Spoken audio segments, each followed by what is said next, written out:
Hello everyone, welcome to Dr. Rahul's Medicine. Now, in this video, we will talk about the primary hyperaldosteronism.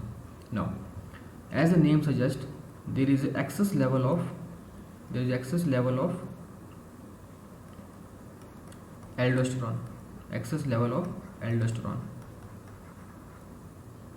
in this pathology.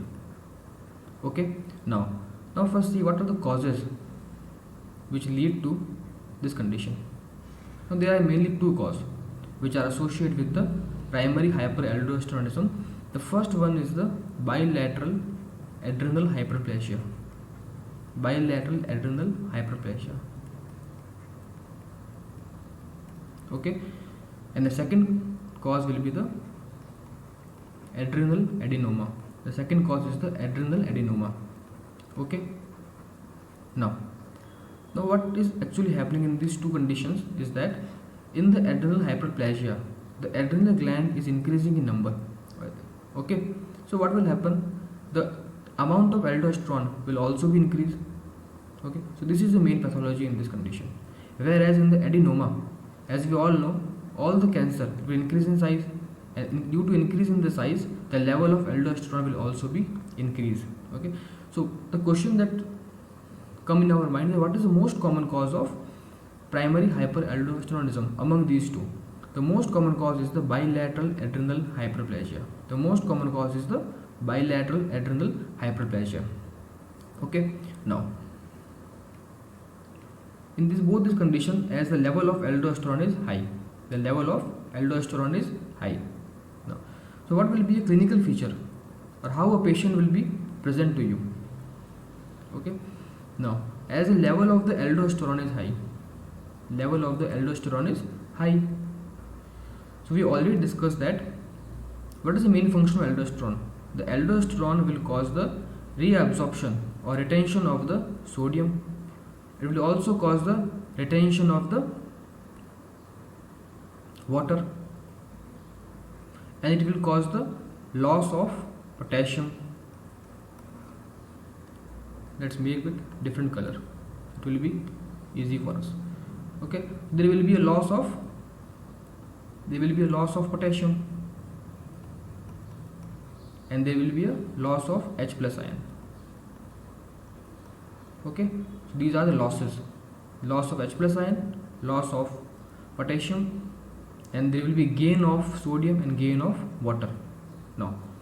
Now if there is a more amount of sodium in the blood or in the body, so what will happen?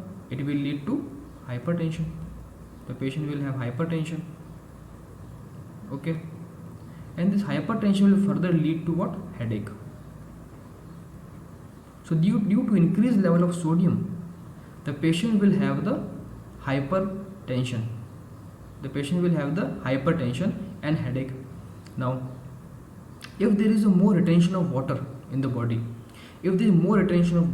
what will happen? There will be a more fluid overload. In the body.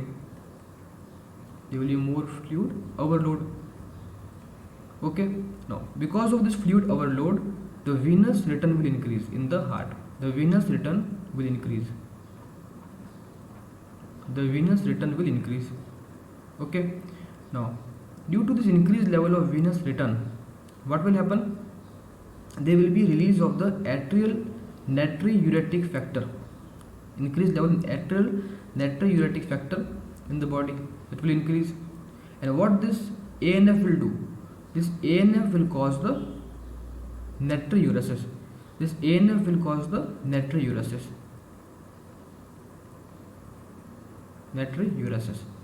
Or we can say there will be a loss of water again because of this hormone. We can say polyuria will occur. Okay, so this is the two things that will occur. If there is increased level of sodium, the patient will suffer from hypertension and headache. And if there is a retention of more water, what it will do? It will lead to the more fluid overload in the body. Venous return will be increased, which will lead to the increased level of atrial natriuretic factor, and this ANF will cause the natriuresis. Now these are the things that we will see if there is retention of sodium and the water in the body. Now on the other hand, what aldosterone is doing? The aldosterone is causing the loss of potassium, and is also causing the loss of H plus ion. Okay, now if there is less potassium in the blood, it will lead to the hypokalemia. The patient will have the hypokalemia. And if there is more loss of H plus ion is the acidic ion. So if H plus ion is lost, the patient will have the metabolic alkalosis.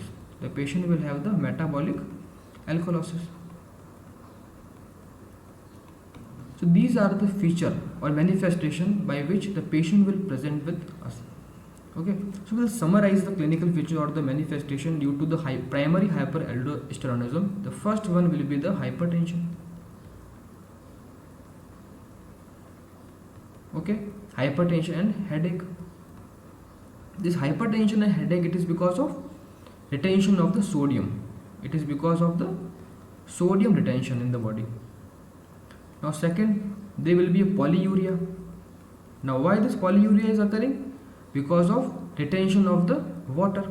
This polyuria will occur. Okay, and third thing, the patient will have hypokalemia. This hypokalemia is because of loss of the potassium in the urine. Okay, and the fourth thing, as the H plus ion is lost, the patient will have the metabolic alkalosis. As more and more acid is lost in the body, so it will lead to the alkali condition in the body. So it will cause the metabolic alkalosis due to the loss of H plus ion. Okay, now let's move next part. Now after this, now we have to diagnose the condition. Okay, now the first investigation that we will do is the ECG. Now what we will find in the ECG, as there is a loss of potassium, the potassium is very less. The changes in the ECG that we will find, these are the T wave will be smaller T wave, or we can find sometime if there is a very large amount of potassium loss, there will be a T wave inversion. Okay, both these conditions are seen because of the hypokalemia, because of the less potassium in the body, in the blood. Now the next investigation, this is the first investigation that we will perform, ECG. The next investigation that we will perform, it will be a CT scan of the abdomen. Now in the CT scan, we will find two conditions. Either we will get the adrenal adenoma, which is also called as the Cone syndrome. Adrenal adenoma is also called as the Cone syndrome. Okay, and the second, we can find the hyperplasia. Okay, so by doing CT scan, we can see whether there is a hyperplasia of the gland or whether there is a tumor of the gland. Okay, now the next thing is the screening test. How we will screen the patient? So the third investigation, third modality, we have the screening method. Now in the screening method, we will see the plasma renin to the plasma aldosterone level. Plasma renin and the plasma aldosterone ratio we will see, and this ratio in this condition is decreased. Will be decreased. Why it is decreased? Now we all know, in this condition the aldosterone level will be high. The aldosterone level is high in this condition. So what will happen? It will produce a negative feedback. The aldosterone will produce a negative feedback on renin, angiotensin, aldosterone system. Now because of this negative feedback, the level of renin will be decreased. Okay, now level of renin will be decreased, the ratio will also be decreased here. Okay, so we can also say this primary hyperaldosteronism, it is an low renin, it is example of the low renin hypertension. Now usually what we will have, there will be a high renin hypertension. Now in this condition we have the low renin hypertension will be seen in the primary hyperaldosteronism. Okay, now the fourth investigation that we will perform, and which is the investigation of choice. The investigation of choice for primary hyperaldosteronism, it will be a saline infusion test. Saline infusion test, or it is also called as the salt loading test. It is also called as the salt loading test. Okay, it is the investigation of choice. It is the investigation of the choice. Now after diagnosing this condition, now we have to manage this patient.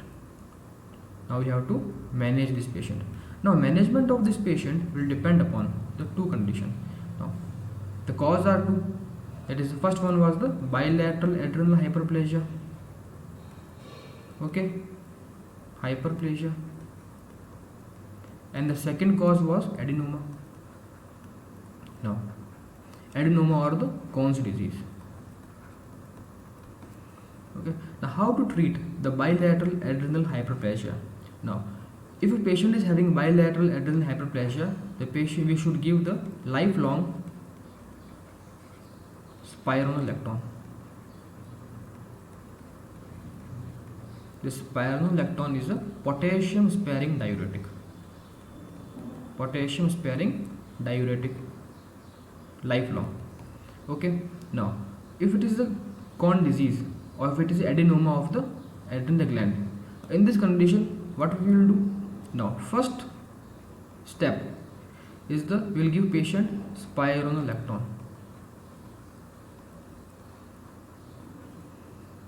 and once the what it will do, it will control the level of potassium. Okay, it will increase the level of potassium which was decreased. Okay, after that we will do the surgery which is called as the adrenalectomy. We will remove the adrenal gland. So it will be a definitive management in case of the Crohn's syndrome. Okay, so the most important thing that we should remember in case of primary hyperaldosteronism is that there will be a decreased level of potassium. That is, there will be a hypokalemia. And the second point, there will be a loss of H plus ion. So there will be a metabolic alkalosis. Metabolic alkalosis. So this Crohn's disease or bilateral adrenal hyperplasia is associated with the hypokalemic metabolic alkalosis. Okay, now this is the first disorder that we have discussed in this video. Thank you so much. Please like, share and subscribe to the channel. Thank you.